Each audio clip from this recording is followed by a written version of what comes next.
Good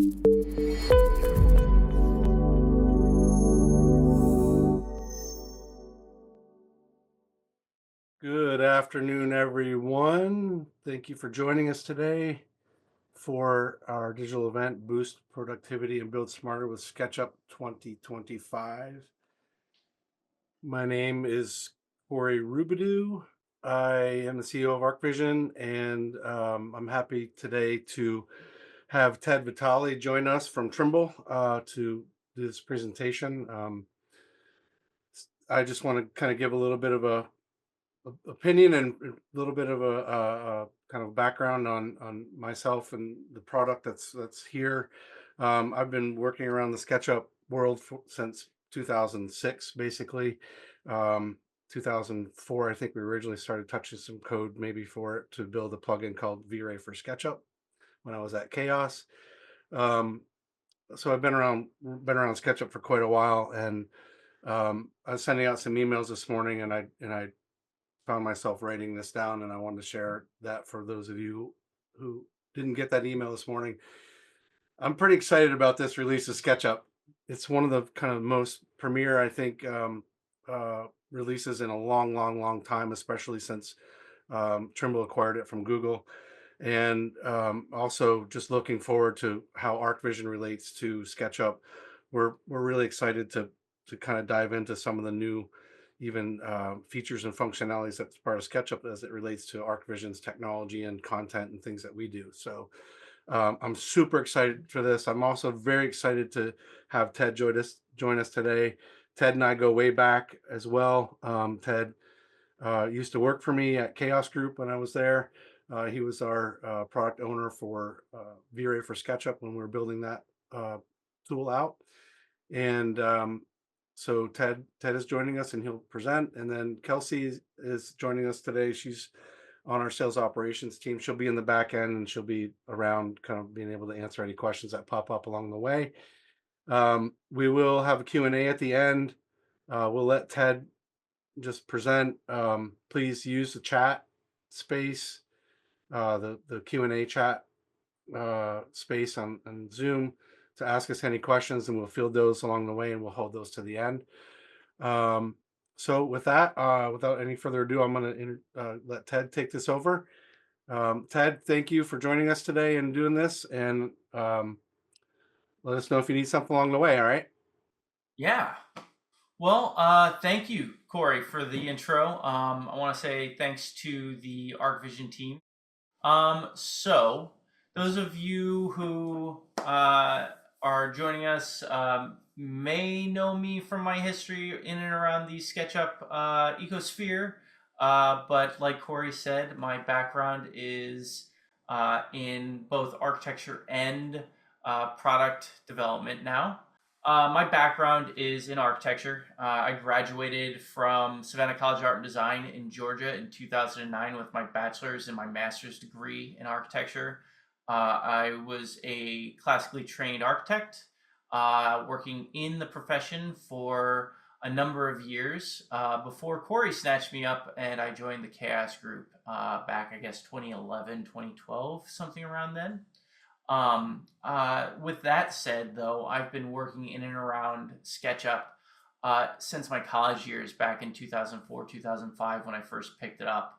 Of all the things that my mom could send me in an email, she sent me a link to SketchUp and said, hey, this is a neat thing that you might want to check out. And that one email has evolved into lifelong passion for design and a real passion for this product. Now I am the product owner of SketchUp for desktop. My focus at, excuse me, of course, Windows just asked if I wanted to upgrade to Windows 11. Thanks, Windows. Every time I'm on a Zoom meeting. So I am now the product owner of SketchUp for desktop. My role at Trimble is to focus on improving the product, listening to user feedback, and interpreting that feedback with actionable new features implementation of the existing features that we have planned, and just generally managing the product as a whole. So my fingers are touching a little bit of everything inside of SketchUp. I don't typically do webinars. Corey invited me here, and I'm very excited to participate, but I don't typically do webinars like this. But I think this is a good way for me to both demonstrate the product and get feedback while we're doing it as well. So it's a bit of a learning experience for me to hear from users and some of the pain points that they may have along the way and questions that they might ask. So with that, I also, like it says, I enjoy all forms of water sports, frozen or otherwise. I grew up in South Florida, and I am both an ice hockey player and a surfer. So, all forms of water. So now that you know a little bit about me, let's talk a little bit about the product that you and I all love, SketchUp, and what's new. Now, there are a ton of new features in the product, more so than what I can go through over the course of an hour. We're going to be covering kind of the big points within SketchUp, and touching on all of these kind of very new to SketchUp functions that you otherwise wouldn't have. Like Corey said, this is one of our largest releases in current memory. It's also one of the most important releases, in my opinion, because this is really harnessing the new rendering engine inside of SketchUp. And I'll touch more on that, but in 2024, we released SketchUp with a revitalized core visualization engine. And when I say visualization, this is more than just rendering light and things. This is how SketchUp works at a core level, and how our engine renders both line work, shadows, and now environments and materials. So at a core level, we've rebuilt SketchUp to make it faster, more effective, and more efficient for modern workflows. With that, we're going to be covering initially the Extension Migrator, which is a huge pain point, in my opinion, that users run into. Photoreal materials, generally how they work, what's in them, and kind of the best practices when setting a material up. We're going to touch on environments and how to incorporate those into your new workflows that are going to evolve out of this new engine. We're going to combine all of those things with Ambient Occlusion, a feature that we introduced in 2024, but is really apparent in 25. We're also going to touch on the AI feature that we introduced this version, which is Generate Textures, which will run through generating your metalness, roughness, normal, and AO, as well as manage some of the other tiling factors that you may run into when you import a texture from a photograph or something to that effect.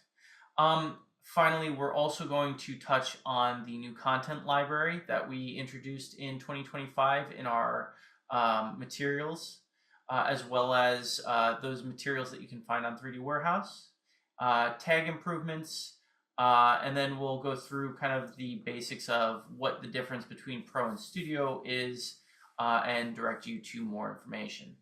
One last thing I want to touch on that we're not going to be covering specifically in this presentation is the fact that everything that you see here in SketchUp for Desktop is available for the most part on iPad. These environments, materials, and textures, they are all living in an ecosystem that we're trying to evolve each revision of the product. We're launching more tools, but most specifically, the environments and materials in this, the same engine is on iPad and will represent those materials, environments, and elements in a one-to-one parallel way.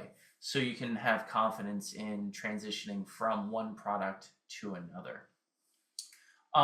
With that, I'm going to get into the conversation starter, which is our latest extension called Extension Migrator. Now, you'll be able to find Extension Migrator from the extension warehouse. I'm going to go through kind of how to find this because one of the biggest things that we've heard from users as feedback is I really can't stand upgrading because I have to reset all of my plugins and I have to reinstall all of my plugins from one version to the next, or I have to drag and drop them from a directory in my old version to a directory in my new version, and I don't know what will work and what won't. We're trying to alleviate that pain point by introducing the extension manager. So if we go into Extension Warehouse and search for Extension Migrator, we're going to find this tool here. And this is going to alleviate some of that tension by giving you the ability to bring forward some of those plugins or some of those plugins that you may have installed, extensions that you may have installed, and really giving you the peace of mind that when I upgrade, I'm going to have some level of my previous experience in the current newer version. So I've already installed this. If you have installed it, if you come up to your extensions and choose Extension Migrator, what is going to happen is you'll see this screen that says, hey, you've got extensions in a previous version. Would you like to upgrade them to the current version? So we can look all the way back to 2017. I think the most recent collection of extensions is in 24. Click Next. And you can see the extensions that you have in this library. So I've got a handful of extensions that I want to bring forward and migrate. And it'll run through each of these extensions and transition those forward. Now, once this has happened, you will need to restart SketchUp. But once you restart SketchUp, those extensions will actively be present in your newest version. And it'll allow you a little bit more a much more effective transition between what's old and what's new, and kind of pull the pain point back a little bit on that upgrade path. Now, we are working on other features that will further alleviate that tension of upgrading. For now, though, I think this is a great step forward and one that we're actively trying to communicate to more users to use. So, okay, with that, let's jump right in with a new scene. So I'm going to go ahead and go to my welcome panel. In your home screen, you'll find a few new templates, specifically visualization templates in meters and inches. You can find these and launch them directly from your welcome window. What this does is it automatically sets up your environment with some materials and lighting. Now, one thing that we need to remember about, and I'm going to jump from this to a different scene that will show off this materiality and lighting. One thing we need to think about when we talk about materiality and lighting in SketchUp in this newest version is that we're not a ray tracing software. We are not actively doing path tracing, and we are not rendering in the traditional sense of a V-Ray or an Enscape or Lumion. We are actively using an IBL, an image-based lighting system that will show reflections on a PBR material. And the PBR is referring to a physically based material. Now, when you are doing a traditional rendering, you are actively trying to light your scene. This is a little different. When we implemented this particular tool, our goal wasn't to create a rendering system. We're adding to SketchUp's feature set. And by adding to SketchUp's feature set, we are also allowing ourselves a much needed upgrade to the tool that allows us to better communicate with our third-party partners like V-Ray, like Enscape, like Lumion, D5, and the rest. This comes with some API advances that allow us to communicate with those tools, and they will tap into that and allow information sharing between the products. I believe the latest hot patch for V-Ray is a perfect example of this, and you can now translate your SketchUp textures, your new SketchUp PBR materials, to V-Ray in a much more meaningful way. I know that the normal maps translate, the diffuse maps translate, and more will come in the future. For those of you who don't know, V-Ray is also bundled with the SketchUp Studio package. So everything you see here, what I'm going to show today, is provided in the SketchUp Pro. The additional SketchUp Studio package has some other 3D scanning elements and V-Ray packaged with it. We'll touch on that towards the end of the presentation and kind of go through that a little bit more. So enough talking. Let's look at what specifically we see in this model. If we come to kind of an angled view here, you can kind of start to see how that reflected lighting affects our scene. If we go into, we'll start with environments, and let's add our styles toolbar to our top toolbar here. And in this toolbar, you'll see this is a new display photoreal materials style. And what that style does is it enables the photoreal materials to be present and reflect the lighting in the scene. We can switch back and forth between the traditional SketchUp style, where we've got our line work and our essentially textures represented. But the second we switch to the display photoreal materials, now we're seeing the true extent of our lighting within a model.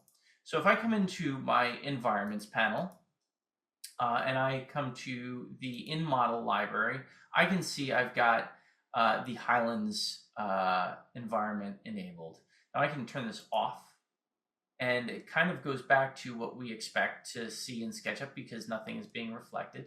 But if I turn it back on, we really see a distinct change in the product, in the way that SketchUp looks. And it augments our already kind of beautiful styles inside of SketchUp. So I think it's one of those things that really is important to show off. Now we can edit this environment in a few different ways. We can start by changing the rotation angle, and you can see how that kind of cascades across the front of the building here. We can also adjust our exposure. Now this exposure adjustment is just for the background here. So if we want our foreground to be a bit more dramatic, as this is a sunset, maybe we bring the exposure down. Now our reflections also have some control over them. So this is a global control over our reflections. Now we can blow it out, and this gets a little silly if we go way up, but because this is a high dynamic range image and it has lighting values to it, we don't really have to push it far to get the look and feel that we're going for. So I'm going to bring this back up. And if we decide we want to change this environment, all we have to do is come to our environments library and choose a different option. So I think I'm going to choose this sunny sky with some clouds. I think that's more fitting for this particular image. And then we're going to go ahead and rotate it until we get to something we kind of like. Feel like that works. And if you'll notice up here, we've got this little yellow dot in the environment preview here. And this is kind of an important one. We've got our set sun location turned on. And what this actually does is allow us to manipulate where our sun is shining from. So let's say, we import a new environment. When we import that new environment, what's going to end up happening is we're not going to see a sun location. We're only going to end up with a generic environment that assumes our sun location is going to be in the same place. Now we're seeing lighting changes because the orientation is different, but our actual sun location is not where we would expect it to be. So to enable this, we can click Set Sun Location and choose a spot for it. Now what this will do is turn on your shadows and place your sun in a position in the sky that you prefer it to be in. Now this is a larger model, so this may take a second to populate. You can see we now have our shadows. And I'm going to actually turn our shadow down a little bit darker so it's more noticeable. But now our shadows follow where we put our sun in the environment. So as that sun moves, if you look at the shadow at my feet, come in here. If I move the sun to a different location on this environment, it's going to change the location of the shadow. So it gives you a lot of control, but notice that, well, now my time and date is different and I can't control that. Well, the reason you can't control that is we're overriding that time and date by changing the sun location manually inside of SketchUp. So in essence, we're faking where the sun location is. If you are doing sun studies to a specific location, I wouldn't recommend this method, but it's definitely great for presentation work when you really want to just tweak your sun shadow to just the right location. You can also adjust these sun location. You can also adjust that sun location from your sliders. So if we drag this slider to the left or right, and this is a fairly large scene, so it may take a second to populate, you can see that it changes. Now I'm going to turn my shadows off so we can adjust this more quickly. So shadows are off, and now you can see I've got much better control to orient that sun left, right, up, down, or I can grab it and move it with my mouse. Now we touched on this earlier about adding your own environments. So I think I'm going to do that now. But the question is, where do I get an environment from? You can find environments, HDR and EXR environments, from a number of different locations. I would, for this demonstration, I'm going to recommend that we use Polyhaven. And we're going to go ahead and grab this EXR file here. I'm going to go ahead and download that. Once downloaded, it'll populate in my downloads folder. I'm going to pop back into SketchUp. And I'm going to go ahead and click this plus button here. Now what this is going to allow me to do is go find that from my downloads location, grab that EXR, and populate that into my model. Now the great part about this is, it allows us to add in all kinds of new lighting and gives us the opportunity to create any number of new environment variables that, kind of the sky's the limit, no pun intended. It really gives us a lot more flexibility inside of SketchUp. And these environments aren't limited to just reflecting on materials. They do give you more opportunity to add backgrounds into your file and generate just some really interesting SketchUp styles. So now this environment doesn't actually have our sun located. So again, set sun location, find your brightest spot, and once selected, you'll have your shadows. One thing to remember about set sun location is turning it off and on will enable and disable the shadows in your scene. So just keep that in mind. It will turn them off and on. So the next thing that we can do is talk about materials and materiality. I'm going to go ahead and jump into a new model. So materials in SketchUp 2025 are similar but different from past versions. First thing you will notice is the cubes. And the cubes represent the fact that this material is now a material with PBR properties. What are PBR properties? Again, they're the things that make a material photoreal, which include metalness, roughness, normal, and ambient occlusion. Now, ambient occlusion in a material is similar to ambient occlusion in the model. Let me demonstrate that really quickly. Let me add a surface so we don't have AO on in the model. If we go into our styles and edit, we can turn ambient occlusion on. And we can see, I think, there we go. We can start to see the ambient occlusion effect. Oh, I've got fog turned on, and that might be affecting this. Bear with me.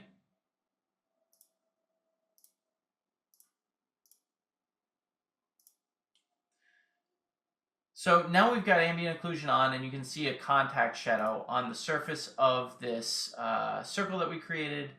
And we can adjust the intensity of that AO and the distance of that AO.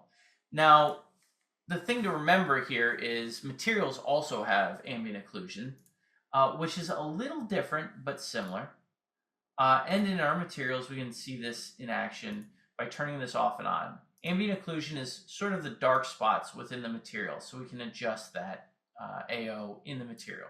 So I just wanted to make a quick point to clarify that, ambient occlusion does occur in both places, but they're slightly different in the way they interact with your model.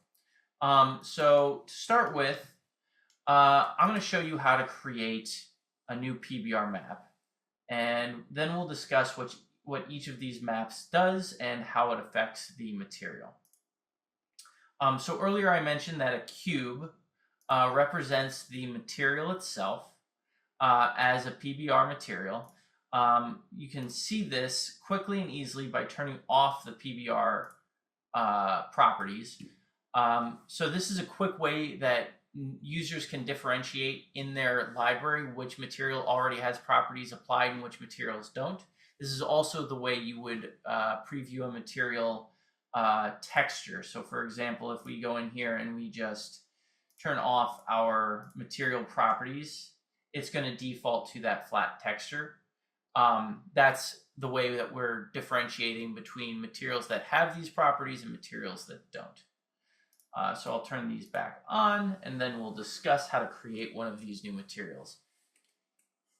So we can do this one of two ways. We can add a new material, and that will populate this new window here. And we can import our diffuse texture from a location on our drive. Now, wait a second, where did these come from? I think this is a really good question in regards to new users who have never dealt with materiality before. What are these and where did they come from? Again, I'm going to direct users to Polyhaven as a great opportunity to grab materials. They've got lots and lots of materials that are free to use and can be downloaded effectively by anybody. So you would download this material to your library, extract it, and then start putting it into your new model, your new material.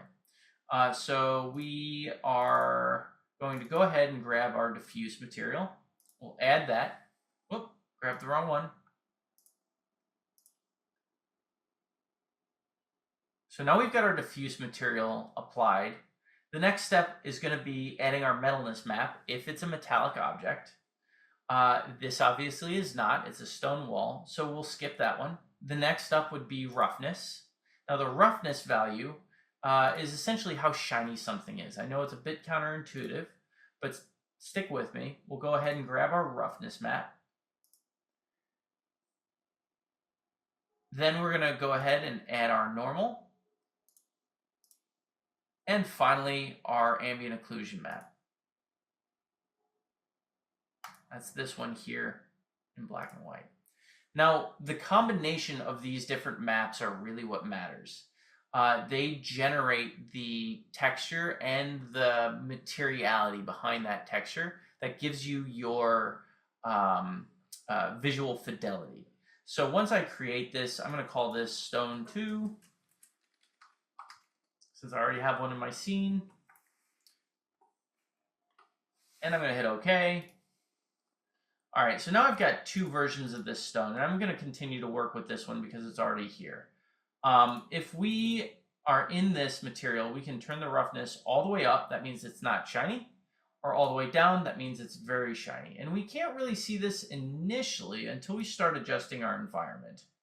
So as you adjust your environment, you can start to see the reflectivity of that. And I'm going to turn our metalness on just so that you can really see what I'm talking about. If we turn metalness on, it looks a little silly in this instance, but it'll communicate kind of what we mean by reflectivity and metalness. So now we've got a really metallic looking object, but you can see how the light reflects off of this. So we're going to go ahead and turn that back off. I'm going to bring my roughness all the way back up to 1. We're also controlling this with a map. If we were to turn this off, that map would no longer control it. We wouldn't get the same kind of reflections or materiality out of it. And we can also control the normal map. So the normal map, if you're not familiar, works similar to a bump map, but has a little bit more information to it. So we can control the normal to show less or more depth on a flat object. So this is a really good way to convey texture to something without actually adding meshes to your scene that will potentially bog it down and slow your project down. It's really important to think about these as you start building your texture. And then finally, your ambient occlusion is going to be how dark those crevices and edges are. So we've cranked it all the way up to 1. You can lighten it all the way down, and you can actually over crank this to a higher number. Let's see here, 5. Oh, I'm sorry. The normal you can over crank, excuse me. So normal has a little bit different property and goes all the way up to 5. 1 is probably as far as you want to go with most normal maps. It's a way to boost it, and it's sort of a level of diminishing returns, something to think about. All right, so we've got our material set, but I don't want to set up a material. I want to just find materials ready to go. Well, that leads us to our 3D warehouse material library. So if we go to our warehouse, we can add this button here and open up 3D warehouse. You'll notice that we've got a new notification here. There's a content library now. This is going to be a constantly evolving library of content, specifically materials and environments. We are shipping with these environments already inside of SketchUp, so you won't need to download any of these environments, but we'll be evolving this in the future, adding more environments. But our materials are kind of the important one. So you can start searching for PBR ready materials in the material libraries and start bringing these into your project right away. You can also preview these in a flat panel so that you can see what the texture looks like, or with lighting applied.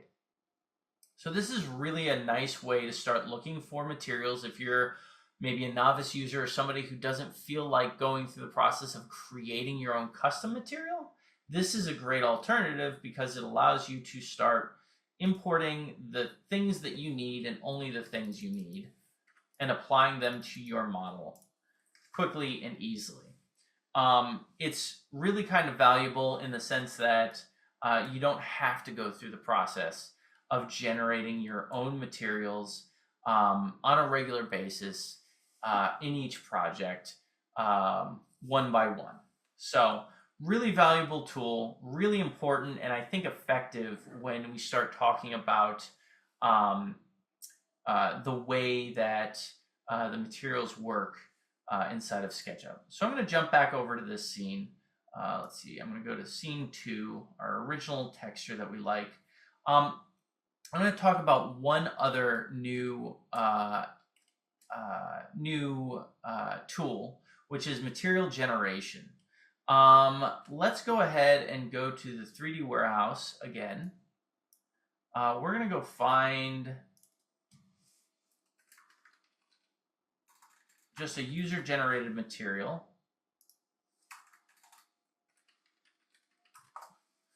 Let's see here. I want to find something, yeah, let's go ahead and come into this and grab one of the materials out of here. Let's go ahead and grab this desert castle rock, and we're going to add it to our scene.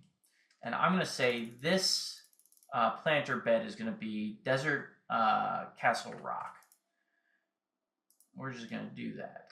Now, this is great, but we're not getting any of the texture materiality that we expected to get because it's not a PBR texture. As you can see from the texture swatch, it's flat. We don't see any lighting applied to it except for some basic kind of illumination based on the location of the sun. So as a user, I don't want to figure out how to create all these textures. That's where this new AI generated material generator comes into play. This generate material tool allows you to take a texture that doesn't otherwise have PBR properties and quickly and easily apply those.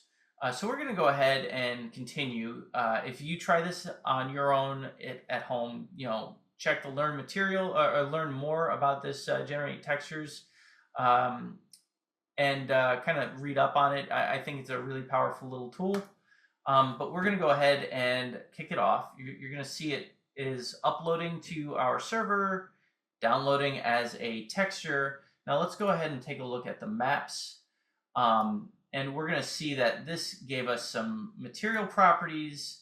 It gave us roughness, and it gave us some ambient occlusion. So now we can control a little bit of that. And we don't really have to think too much about, creating these textures for our material. It's kind of doing it for us. Now, use this sparingly. It doesn't work on everything. It's improving every day. But I think it really kind of gets you to where you're wanting to go. And the great part about it is, let's say it generates something you don't like. Click Control Z puts you right back to where you started. So I didn't, like the way the result I got when I generated it. I'm right back to my original texture, and I'm ready to keep going. So I'm going to go ahead and reapply that. And now you can see one thing. It's kind of hard to see on this particular texture because it's already kind of yellow. But any PBR material that was generated by the texture generator is going to show up with the AI sparkle until you click it in your library, and then that disappears. So just something to keep in mind. As you're working through a model and generating textures, you can quickly and easily get through a lot using your texture generator and producing quick and easy controllable materials that add a lot more detail to your scene and really communicate materiality in a much more meaningful way compared to in the past. So as you can see, this is a good example of, well, I didn't quite get the results I expected, and it doesn't look like it generated what I wanted it to, so I'm going to go ahead and undo that. I think it read that material as a small tile when in fact it's a concrete material. So this is one of those things where as we improve the AI behind the scenes, you're going to see improvements on your end. And it'll be an evolution,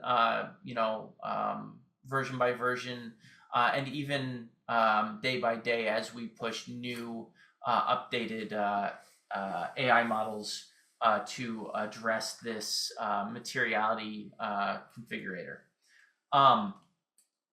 So the next bit I'm going to talk about, I'm going to go ahead and pivot a little bit. I think we've got about 15 minutes left. I'm going to talk about one additional tool that I think power users and users alike, general users alike, will kind of appreciate. So I'm going to go ahead and open my scenes, drag it up, and my tags. If you've got lots of scenes in a model and you import CAD, the first thing that you realize after you imported the CAD model is that all of the CAD layers have been converted to tags in SketchUp, and you now have this collection of new tags in your project, and they populate scene by scene by scene. It's a problem, it's frustrating, and frankly, everybody can't stand it. We've introduced some ways to mitigate some of that. So the first is, by default, Show New Tags is a tool that is on. Show New Tags can be found by right-clicking anywhere inside of your tags tray, your tags panel, and is active by default. By turning it off, if you create new tags, they'll be visible initially. So I've created tag through tag 3. But the second you, let's go ahead and move to your ramp, those tags suddenly disappear. Why is that? Because we have tag display new or show new tag turned off. And the show new tag allows you to create or import tags without having them populate in all of your scenes. Well, now what if I want some of those tags to populate in some of those scenes? Well, I think we've got a way to manage that as well. I'm going to turn Show New Tags on. And go ahead and delete these superfluous tags because we don't need them. And I'm going to say, bear with me. We're thinking. There we go. Oh, that's why I've got shadows on. Shadows always slows your scene down. Just know that in large scenes, you probably want to have shadows turned off. That's just any project-based effort. Shadows are off until you need them. So let's say I've got all of my vegetation on, and I believe this is on layer Z for plants. Okay, I want plants to be off in all of my scenes, except for the one I'm currently in. So what I can do is I can select my plants, and then I can come down here and select all of the scenes that I want this to be off in, except maybe one scene. I'm not going to go through all of the scenes, but I'm going to go ahead and select these scenes, and I'm going to say apply tag visibility. Let's turn it off first so that we can see what changes. So now that we've got it off and selected, let's go ahead and apply tags to scenes. Now the great part about that is I've just applied that tag update to all of my scenes that I've selected. Maybe I want the trees on in this scene. I can apply that to a specific scene. Apply tags to scenes. Now if I move to this scene, it's on there, but it's still off in scene 22. The whole point of this is, let's say you've got lots of documentation that you've been doing in your scene folder or in your scene images, and you add CAD to a model. You can quickly and easily mitigate those changes in all of your scenes or some of your scenes based on priority or based on need, so that you're not going through scene by scene and turning the trees back on and then coming up and updating the scene, going to the next scene, turning the trees on, updating the scene. So it's one less step that we're trying to improve those little quality of life things along the way, and really focus on the user. You'll see additional improvements coming in the future that I think help alleviate some of these stress points, and it's very exciting to start seeing some of those. Let me just double check. I want to make sure I get through everything. So we've touched on tag improvements. Finally, I want to kind of call to a few things that are different in Pro versus Studio. Everything that I've covered today is in both products. SketchUp Pro versus SketchUp Studio isn't a different product. It's more of a different work suite of tools. With our current product, SketchUp Pro, you've got everything that you would need as a sole proprietor.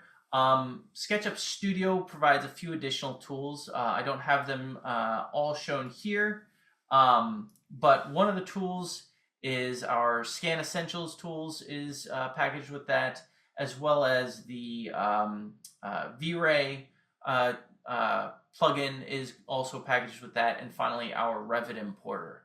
Now our Revit importer is really an additional important one if you're working with teams, if you're ingesting or dealing with Revit files on a regular basis. It's incredibly valuable. We have made updates to the Revit importer to better support our users using the Revit importer. We've also improved IFC import-export.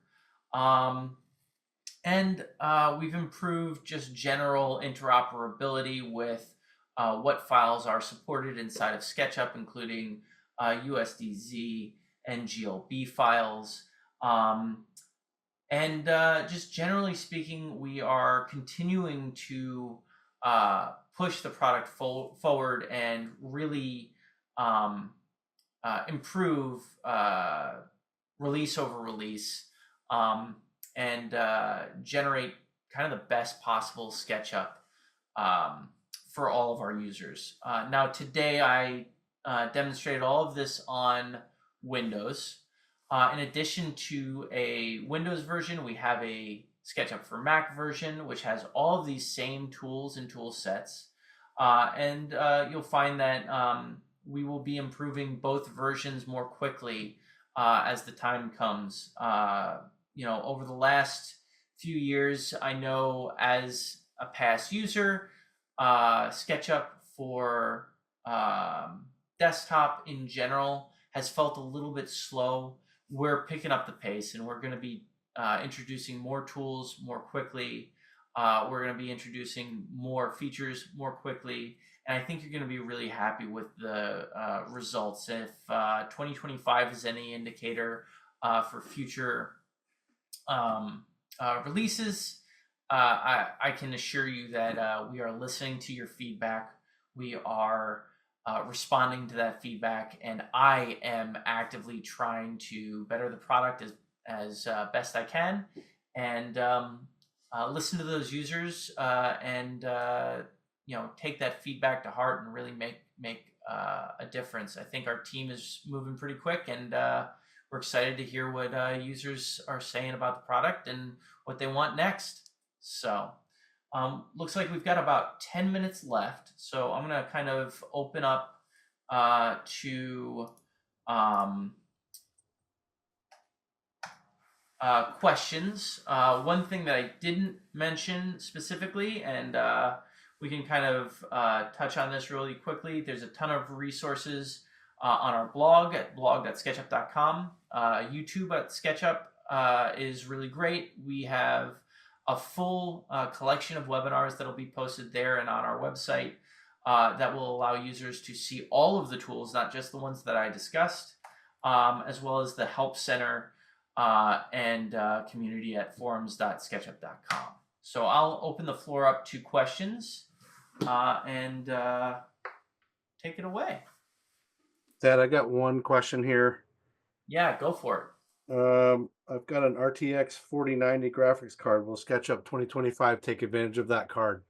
It definitely does. Our new system very much takes advantage of the newer graphics engines, graphics cards. We actually have two supported graphics engines in SketchUp. If you go to, I'll demonstrate this really quickly. If you go into SketchUp under your preferences and under graphics, you will see that you've got graphics engine details. You can choose what card or leave it to default. Default kind of just defaults to whatever graphics card you have. If you don't have a supported graphics card, you will see that you're using the classic graphics engine, and unfortunately it won't support the visualization elements like environments and materials, PBR materials, like I just showed. The only time you're going to see that is in very old graphics cards or unsupported integrated graphics systems from really older systems see this most often. So yes, to answer your question, your new RTX card is going to take advantage of this, and vice versa. SketchUp's going to take advantage of your new card. So Does that mean that they'll be able to keep shadows on a more active, regular basis, or would you still encourage people to turn I shadows? still encourage, shadows are rendered differently than anything else. In large scenes, I encourage users to just turn shadows off. They are a different kind of rendering system to generate those shadows. So we are improving them in the future. Every day we get a little faster, and that's one of the places that we know we have room for growth. So, but yeah, shadows are always painful in big scenes in SketchUp. Got another question here. I have all kinds of extensions for SketchUp, some that are Ruby based and some that are EXE installers. Will the new extension manager help me manage my EXE based installers? That's a great question.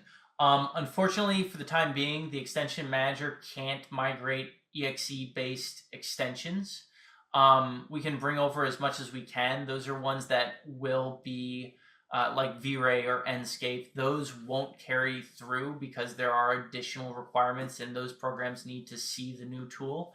So I do recommend users go back and reinstall those .exe extensions. That said, they do support 2025, and we're working towards better extension migration in general. So hopefully we'll fix that in the future and make that a feature that we can include. Ted, and this is slightly side note, my own question of this one. Yeah. Earlier in the call today, you and I had, you mentioned layout. Can you touch on layout just a little bit? Are there improvements around that, generally Oh, speaking? great point. We do have a couple minutes left. I will touch on that. I'll see if I can pop layout open and discuss that. Now, both Layout and SketchUp received the new graphics engine, and I'm glad you pointed this out. I didn't know if we were going to have time to talk about it, and we've only got a couple minutes left. But in Layout 2025, we are now supporting the new graphics engine, and we are sorry. Yeah, I don't have a project in here that really shows this off, but I can kind of quickly show that we've got our ambient occlusion and intensity available in here. We've also got control over our environments in model environments in layout. So you've actually got full control over your environments and your AO inside of layout. So the new graphics engine is also in layout and supporting this these new features when you're generating drawings and things of that nature. So while I don't have an example to show in the last like 3 minutes here, that is a great question, and yes, layout is following suit and supporting all of these features natively. and be on the lookout for some exciting new layout features in the coming months. So Cool. I didn't want to sidetrack you there, but I know layouts also improved, so I just want to bring that up. no, great question. I'm glad you mentioned it, Corey. Cool.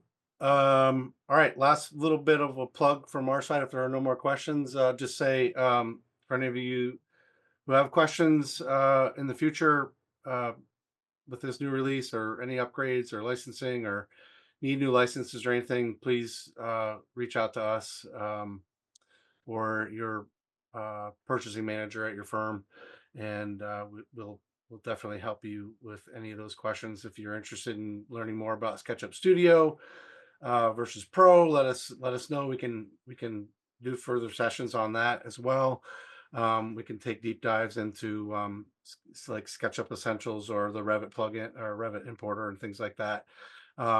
With or without Ted's help, we can definitely support you all on that for sure. All right. Kelsey just dropped the last note here in our webinar chat. Our sales email is sales@archvision.com. Ted, look, thank you so much for doing this today. I look forward to kind of doing a couple more of these here throughout the year and seeing what else comes down the road with SketchUp 2025 point releases and so on. And this is great stuff. Thank you so much. Absolutely. Thanks for having me. Thank you, everybody, for joining us today. And we look forward to having you at our next session. Thank you.